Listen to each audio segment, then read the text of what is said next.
Great, very nice. What is the ideal cash balance for your company? What is that ideal balance that you should be having in your bank account? That's what we're diving into for the next few minutes.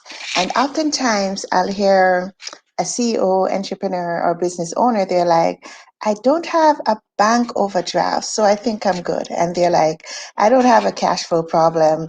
I don't have a bank overdraft, or I'm paying my bills, but is that enough, right? That is what we are going to be answering in the next discussing in the next few minutes. So if you are tuning in live, please drop in the comments where you're from. Do ask your questions.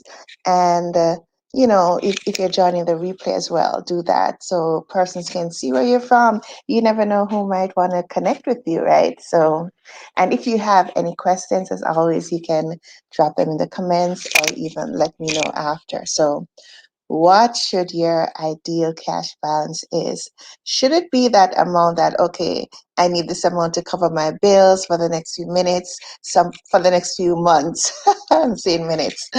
Some persons will say, I need to keep my checking account at a certain amount to avoid the bank fees. There's some banks who have that policy, that option to save you on bank fees. What should that balance be? And there are also and when I'm talking about cash, I'm not talking about just your checking account or savings account. Cash is a huge term. It means also your short-term investments as well. That's the legal definition for cash. Those, funds you can access easily and quickly. So short-term investments do come under the whole cash umbrella as well. So I don't know if you've ever been to the dentist, and I don't know if you've noticed that there are times where you probably were brushing as you should be brushing. You're doing everything, and when you go to the dentist, they're like, you missed a spot. You need to work on this area more, or I might see a cavity, or they might even say, you know, things, I'm seeing something here that we need to monitor closely, probably a spot or, whatever. And then you're like, how is that possible? How is it possible that I'm brushing frequently, flossing, doing all that I know that I'm supposed to do to have a healthy hygiene, healthy oral hygiene, healthy mouth, teeth, all that, and still they find something that is wrong. They find something that is a red flag. And why does that happen? That happens because when you go to the dentist, they have certain equipment and they're, examining your teeth with detail with x-rays and, you know, um, magnifying glasses, and they're seeing what we cannot see. So that is why it's always so important to take control of your oral hygiene, to go to the dentist. Those visits are important because they are going to see things that we might not readily see when we're looking in the mirror with our teeth, right? So, in the same way, when it comes to managing your cash balance, right? It is not only to say, I don't have a bank overdraft or I have enough money to cover my bills for the next month or two. It is even more than that, right?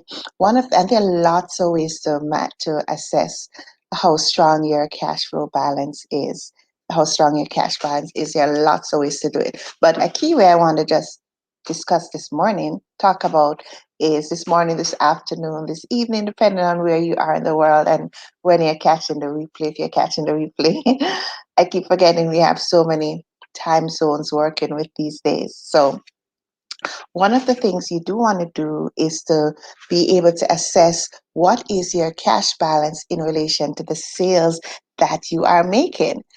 Yeah, that your company is making. What does that mean? That means that, for example, if you tell me that I have $50,000 in the bank, that might sound very healthy and you're happy about that.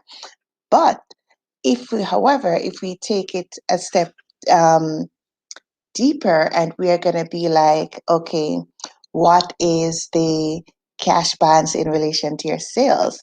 Then we're getting into more concise and deeper information here. So if you, for example, have sales of, let's say, $3 million, right? And then you tell me that, okay, I have cash in I have cash in the bank of 50,000. Immediately, that's a red flag for me because I'm like, why is it that you just have that amount of cash in terms of, and again, cash in terms of your checking account, your savings account, also your short-term investments. However, on the flip side, if you say, I have sales of $300,000 and I have $50,000 in the bank, that looks that will appear healthier to me. Of course, there are other things that we will look into and assess to see exactly where your company is at and all that, but that is definitely one of the ways to really be clear about just how strong your cash balance is. So it's always important to look at your cash balance in relation to something else. And as it is with any part of your business, it's never viewed in isolation. It's never to say that I have $5 million in sales, 10 million in relation to what?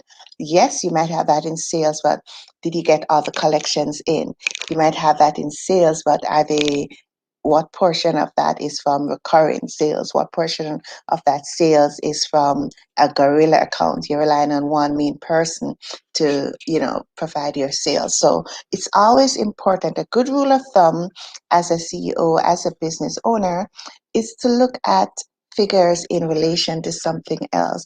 Remember, all parts of your business are interlinked, intertwined. So never be looking at them in isolation, like without thinking and comparing them to other figures, other things that are happening in your business, other things that are happening in the wider economy, the business environment, and so forth. So in assessing what that ideal cash balance of your company should be, it's never good to look at that balance in isolation. The fact that you don't have a bank overdraft doesn't mean that things are smooth sailing for your company. It does not mean that. It is important to look at other areas. So if you do have any questions, if you're like, I'm still not too clear, then definitely send me a message. You can also send me a text, send me a phone call as well at 888-521-4206, or send me a direct message and I'll be happy to keep the conversation going with you. So as always, please share this video with other CEOs, other business owners, so they can be aware of these key tips for their business and, pushing their business a stage further, right? And that is just so important. So again, thank you for tuning in and signing off. This is Kersha Campbell. Bye, guys.